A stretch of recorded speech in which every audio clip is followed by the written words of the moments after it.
What up, perps? Kid Copious, back in effect. Purple State Party. You know what we're doing here. Repping America, the center, common sense, and always remember, I love you. I got your back. I understand what you're going through. I mean, that's what's really important, man. A lot of politicians out there, they're just wedded to the dollar bills, y'all. I'm not. I'm wedded to the people, man. I'm one of them. I'm one of the people who have seen life in all of its struggles. And, thank you for joining me here.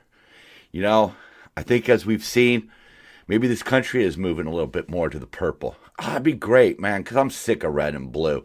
How about you? It's rhyming time, I guess. This one is for all you perps. Yeah. So, almost 5 years in now, I'm starting to think about how I could take this to the next level, YouTube looks for interactions, They look for people commenting. So if you could just comment hi down in the comment section, that'll really help.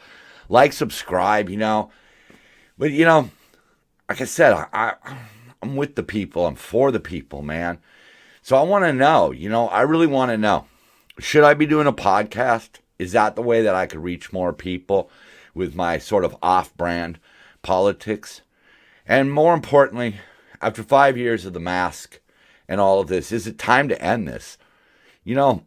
I wonder, because when I started this, I wanted to appeal to the offbeat. I wanted to let the offbeat people know that you didn't have to be wedded to the far left or even the Democrats. You could have some conservative values. You could, be a red-blooded American, flag-waving and all of that shit. But you didn't have to lose your identity. You didn't have to become like the button-up old stiff white dude, That's what I was trying to do. But maybe it's time to change all that. I'm nothing without the people who watch this video. I love you all. I appreciate it so much. This is something I've wanted to do my whole life. It's just be out in front of people and talk to them. And I wish I could get more feedback, man. I wish I had you right in front of me so we could just talk. We just hash some of this shit out. Maybe I can help figure out some solutions to your problems. But, let me know in the comments, if you think it's time to see this face, it isn't going to set the world on fire. I ain't Adonis, but, I value your guys' opinion. So I bring it to you. I love this one. There are a number of people who would love to see me run again in 2028, says Kamala, as she looks obviously wasted. And her white aide says, "The Republicans, Madam Vice President." Yeah. I don't really think the Democrats could have run somebody this year and beaten Trump because it was their policies. We're going to look at a little bit more of that as we go on here today. But it really is their policies. They're out of touch. They appeal to what I always say, guilty white women. And that's not solving anything. That's not fixing the problems. That's not putting food on the table, gas in our tanks.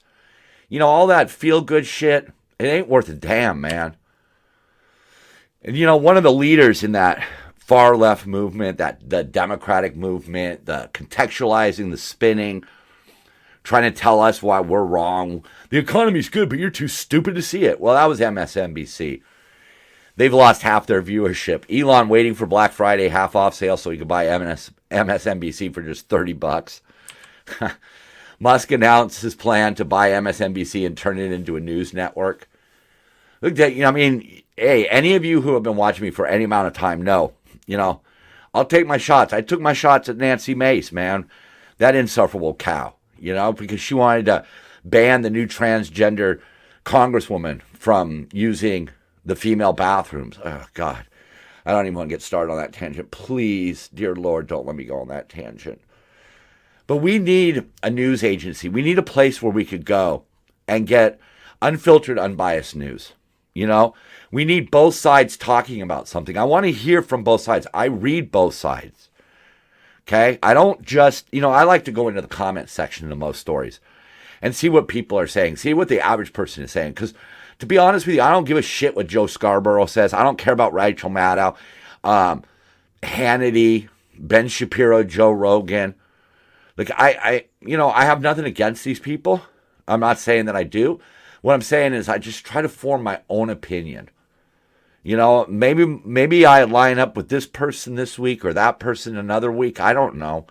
I don't really worry about that, I would say, in all honesty, the people I listen to the most, Armstrong and Getty, 790 AM in the Los Angeles area. Look for them streaming. They're both libertarians, but they have a centralist view. And that's what we need. We need a centralist view news channel. Somewhere where like these topics can get discussed. Disgust.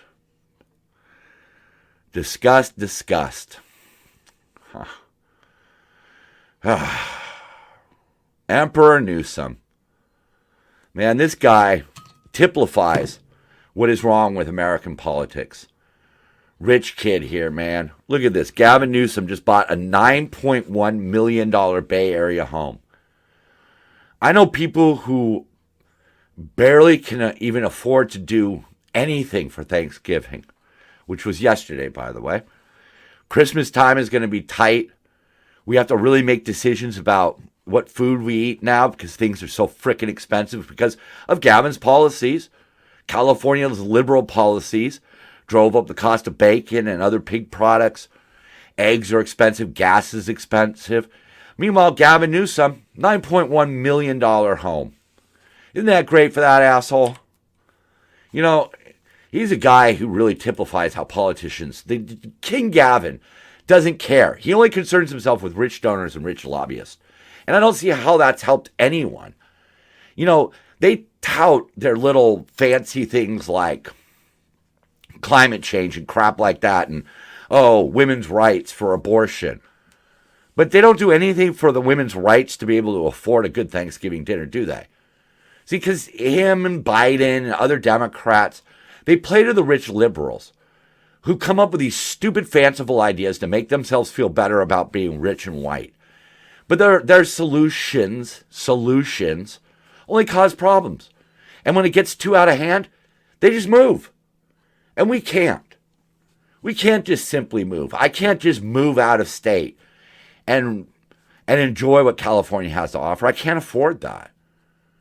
Nobody can afford that. I mean, you move out of state, you're out of state. You're not coming back. They just, like I said earlier, they love to tout things like climate change, right? But, unless the world gets in line, that's not going to change. So Gavin can say, look, we've spent billions on climate change, but damn India and China for not doing anything. And all it's done is make things expensive.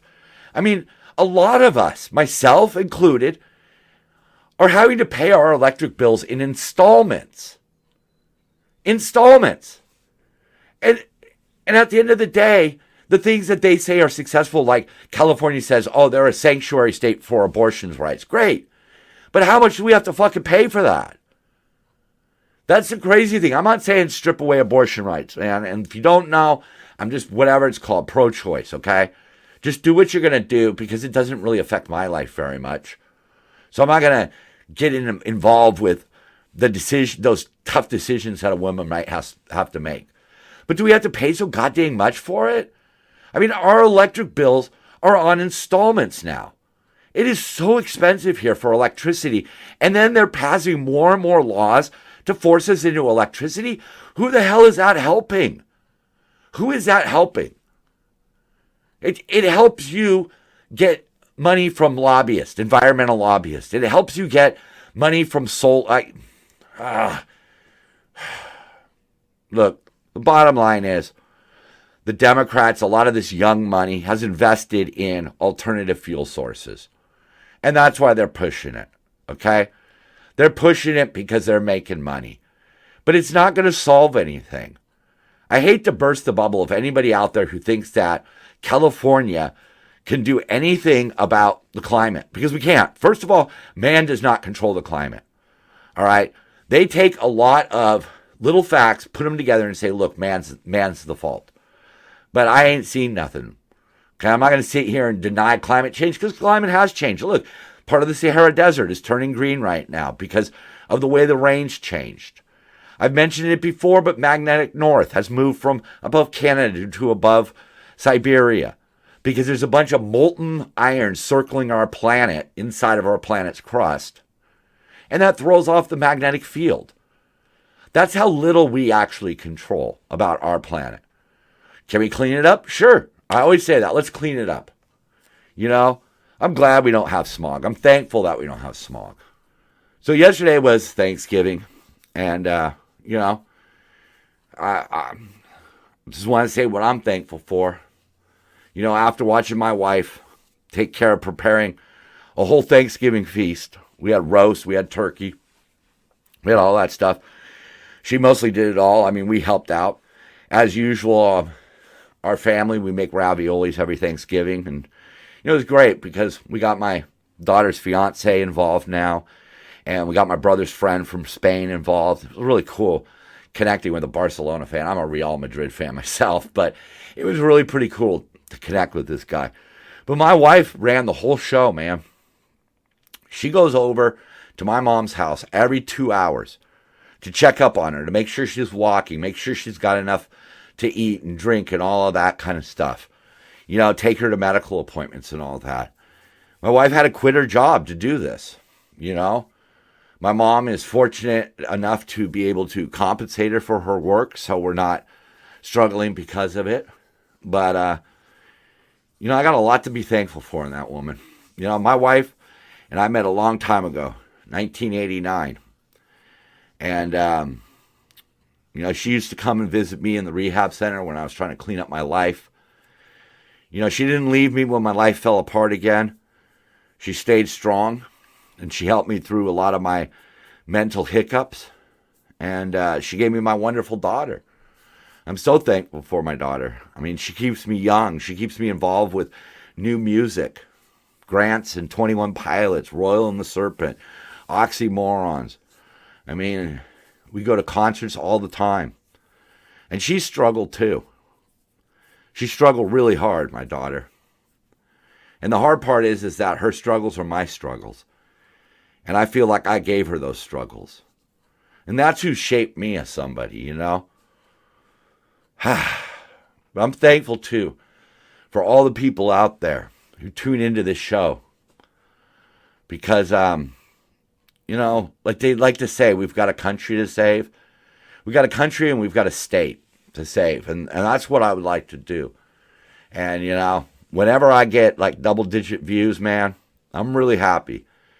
I just hope that people realize that if we don't go purple at some point in this country, we're kind of doomed.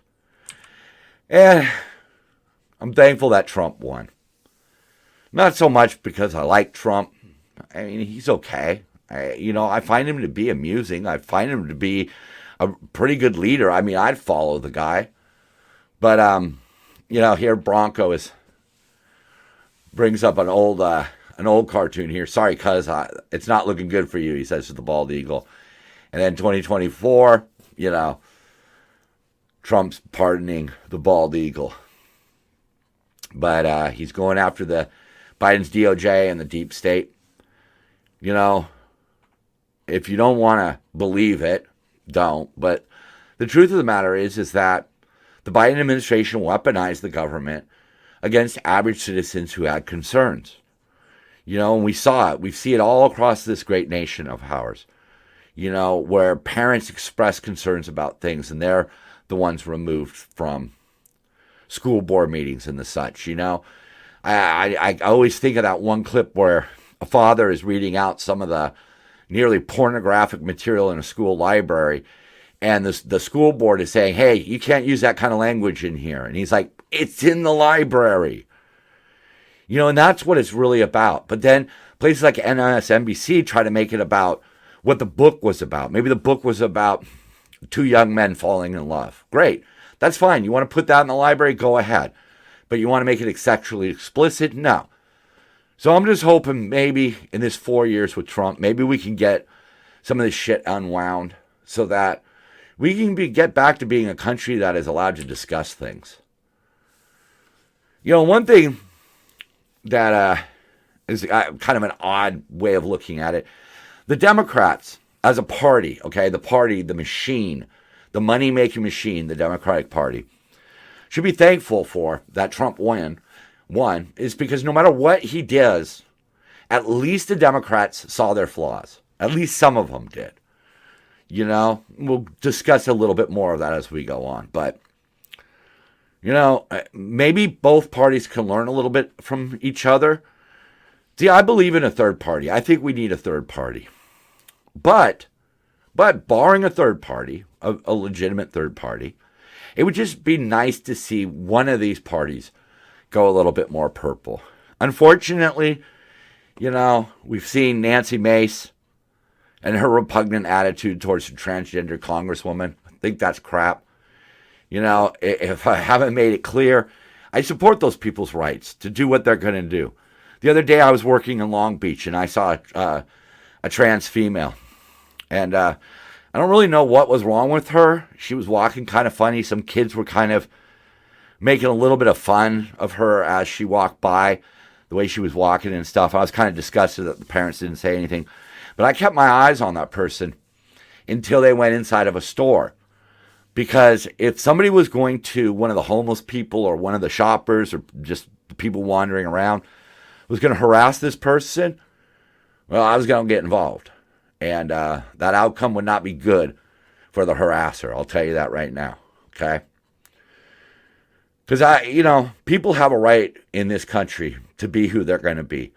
But then it's the crazy shit on top of it that we have to be able to push back against.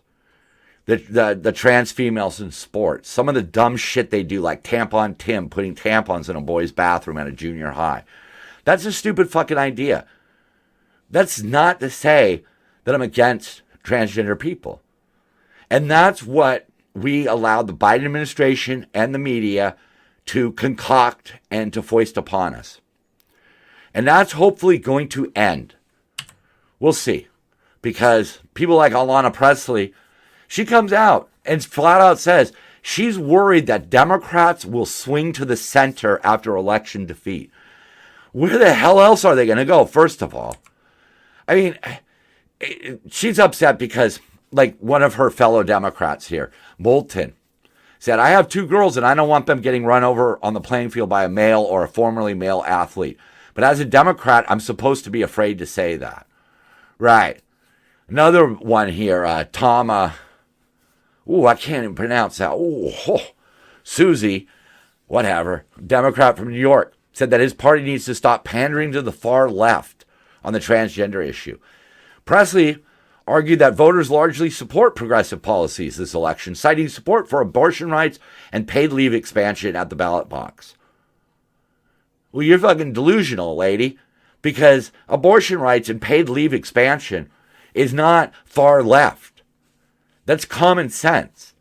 Women should have the right to get an abortion, especially in cases of rape, incest, or medical necessity. And paid leave? Man, that's one of the things that we really need to advance in this country. You know, you got people out there working their asses off. But then they can't be there. They have to miss the earliest days of their child's development. Or even like the case that my family finds ourselves in, where we need to take care of my mom.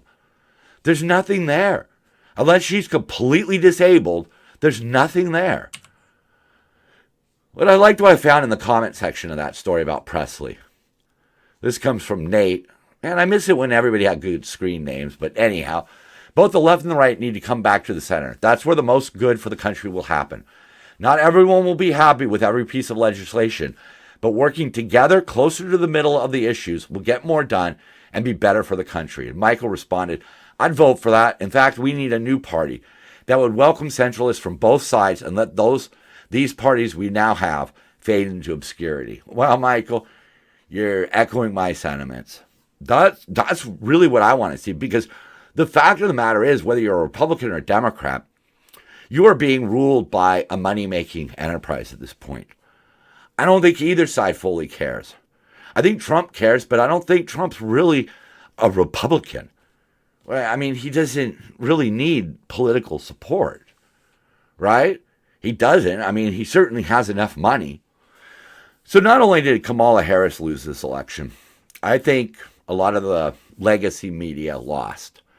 And one of the reasons why they lost is because there's people out there like Joe Rogan and others. I myself am in that category. I'm way at the bottom of that category, but I'm in that category of alt media where we're not trying to promote one side or the other. But MSNBC has stuck to their guns, and they try to gaslight Americans into believing that a 10-person Thanksgiving dinner costs $58 this year. Yeah. As it says, great news, everybody. Thanksgiving is apparently super affordable this year. So according to this, it's $58 to cook up a 10-person Thanksgiving Day meal, which was a 5% drop compared to last year and the lowest since 2021. That being said, it's still 19% higher than 2019. And if you don't want to dig through the survey to find out what delusional leprechaun came up with these prices, check out this little infographic detailing the cost. Yeah. So you're going to have 12 ounces of cranberries for 10 people? Oh, all right. 1 can of green peas? That's great. That's awesome. It's right there. Take a look at that. And you tell me, like, a dozen dinner rolls so everybody gets one. I mean, yes, this is the lowest cost you could probably get. This guy, Frank Luntz, I guess I'm supposed to know who this dude is because he's got a check mark, but he's one of the ones that posted that. And like the author said in this article, apparently 10 people are going to split 1 can of green beans and 1 14-ounce box of stovetop stuffing. First of all, sharing 1 can of peas, 1 can of cranberries, blah, blah, blah, blah, blah. There's no mention of butter. There's no mention of any other products that it takes to make a dish. What about spices? What about drinks? No appetizers. On what planet is that an acceptable grocery list for 10 people? Yeah, don't even get me started on the prices. This person tried to recreate it, came in about $70. Like, he was honest. This is one of the reasons why I bring these articles forward. This person was honest. Granted, I think if I could have inputted my savings card, I would have brought it closer to that $58 number they're touting. But come on, it's just absurd. Because that's not who this article is for, and that's not why NBC is pushing it. They want to gaslight you into believing that life is great, that things are getting better, and that this current administration has done its part to alleviate the burden on struggling Americans. They love to lie right to your face.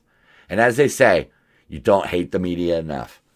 The media is our enemy. They're the ones who are really pushing the propaganda.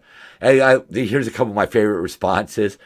Ava, I love my USA here, says, accurate. Posts a picture of a Hungry Man dinner. Yeah, I guess if you got 10 of those, that would work. And then give me 3 steps down here. CNBC can stop gaslighting us. The election is over. Should have added and you lost. But that's what they do.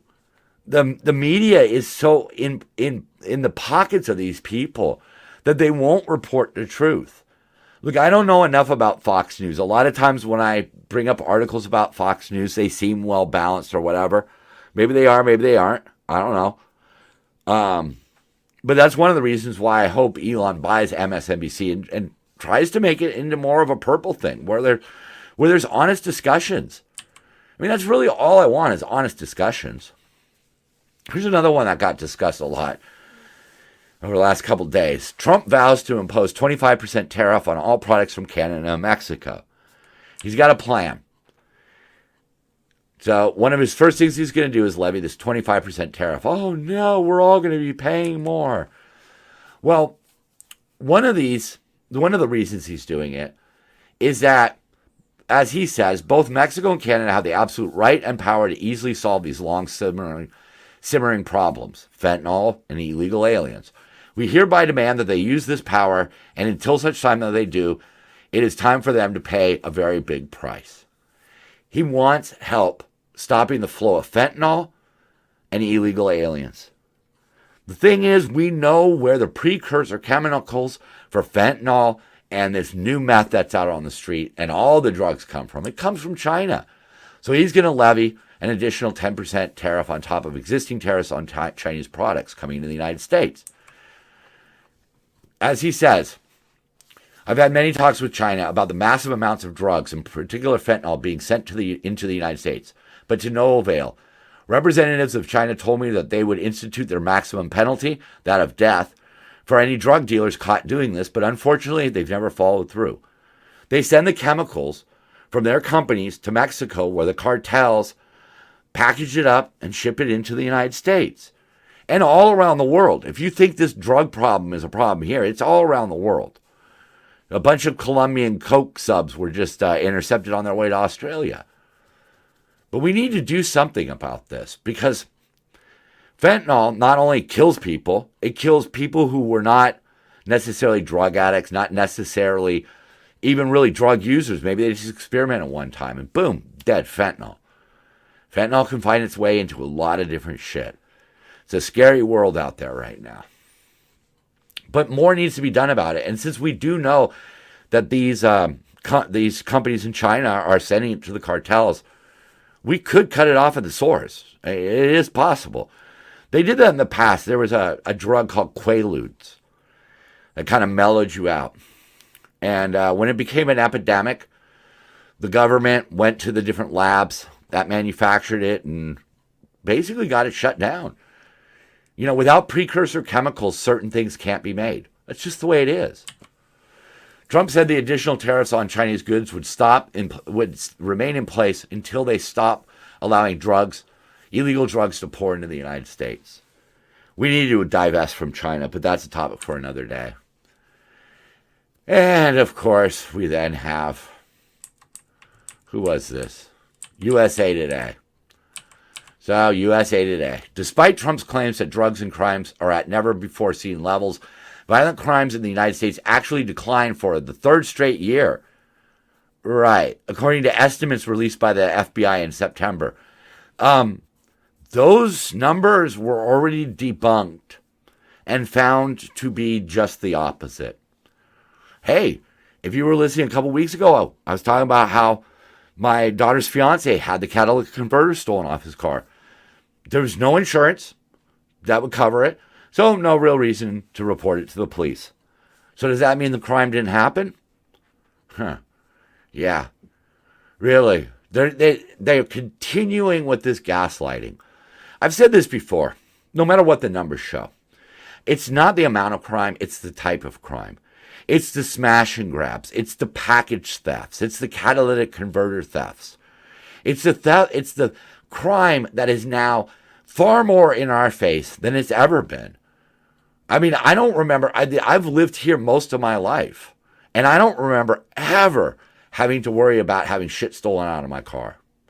Now they're stealing shit right from underneath the car. Babylon B hitting a home run here. Trump proposes 25% tariff on imports from California. Yeah, our West Coast liberalism out here, it didn't learn its lesson. They think, like they say, it's a deep blue state. So they look at the election and just go, Kamala was a bad candidate. We're just going to continue on with our shit. Man, I hope he finds a way to really just hammer California. It's just what they're doing to our state here, man. It's just horrible. It's just horrible. Emperor Newsome has effectively removed any hope for the future in California. And then he backs up my words with this shit. California to offer EV rate rebates if Trump kills $7,500 tax credit, Newsome says. So he's picking a fight with Trump over something Trump hasn't done yet. We will intervene if the Trump administration eliminates the federal tax credit, doubling down on our commitment to clean air and green jobs in California. Right. The money could come from the Greenhouse Gas Reduction Fund, which is funded by polluters under the state's cap and trade program. Right. The cap and trade program, which is making everything expensive. Great. But of course, along with that, he's proposing an insane move against Elon Musk. So in amongst this whole defying Donald Trump, he is going to exempt Teslas from the rebate program. Intentionally leaves out Tesla. Except Tesla holds 55% of California's EV market share. Hyundai and BMW are the next two biggest ones here with 6.4 and 5.5 respectively. So in other words, Tesla is the overwhelming choice for electric vehicles in California, but he's going to exclude it. And And they are the only EVs that are actually manufactured in California. So they manufacture the cars in California. They're electric, green, all that shit, but they're going to be exempt, as Musk wrote on X. Even though Tesla is the only company that manufactures their EVs in California, this is insane. And a Musk fan posted a video to X showing Newsom actually gloating about being responsible for Musk and Tesla's riches. Yeah, he did. He said that it was his money, his tax cuts, all that shit that helped Tesla achieve the fame that they did. But now he's going to block them because Elon's friends with Trump. This is juvenile bullshit coming out of a guy who just bought a $9 million mansion. Is that really the shit? Is that really, anybody out there who voted for Newsom, is this really what you wanted out of your guy? Picking fights with the federal government? Really? Because you know what? Him picking a fucking fight is not lowering my electric bills. Picking a fight with Trump and singling out Musk is not putting food on the table. It's not making shit cheaper. It's not cleaning up the streets. All it's doing is placating your little rich little white girls out there who are like, I feel so bad for being white, but I make up for it by being green. Bullshit. Crime rate for illegal aliens vastly understated, data shows. This all stems from Biden and Harris with their open border. So many people showing up. ICE can't do the normal background checks and things like that. And they just release these illegal immigrants into the country. And over the last 4 years, 7.4 million non-detained non-citizens have come into the United States. Almost 500,000 of those have criminal convictions in their home countries. And another 200,000 have pending criminal charges. The pending part doesn't really specify whether it's from the country that they came from or the U.S. But that means, there are people fleeing other countries, criminals fleeing other countries to come here. That's what the border policy got us. We don't need another 400, what's the exact number? 435,719 individuals running from criminal convictions in their home countries. Is that really what we need? I mean, really, is it? And here's something that really shows how numbers could be faulty. Criminals rarely commit just one crime. So this study from 1990 to 2002 in the 75 most populous U.S. counties, 70% of those convicted of a violent felony had a prior arrest. 56% had a prior criminal conviction. In 2023 in Washington, D.C., the average homicide suspect had been arrested 11 times before committing a homicide. Data for 30 states shows that 60% of criminals released from prison in 2005 had been arrested again within 2 years, and 73% had been arrested within 4 years. So, what are we doing? Why is this the plan, to just let people out of jail? Who thinks that that's a good idea? But we're wrong for believing that. And when we bring something like this up, we're told that we're being xenophobic. Because the gaslighting from that side is just incredible. They're not all bad. We know they're not all bad. But so many have come in. For over 400,000 criminals have entered our country. How can that be good? What do you think? Just because all of a sudden they're in the United States, they're going to clean up their act? No. Earlier we were talking about how the Democrats were shown their flaws. Maybe they can better themselves. And this goes right into that. Trans activists reconsidering their abrasive approach as public support slips. We look unreasonable. Transgender rights came in dead last in a Gallup poll that asked 2024 voters to rank the 22 issues that factored into their voting decision, with 35% of survey respondents rating trans rights as not important. Well, you can see why. I mean, you're not necessarily, know anybody who is trans.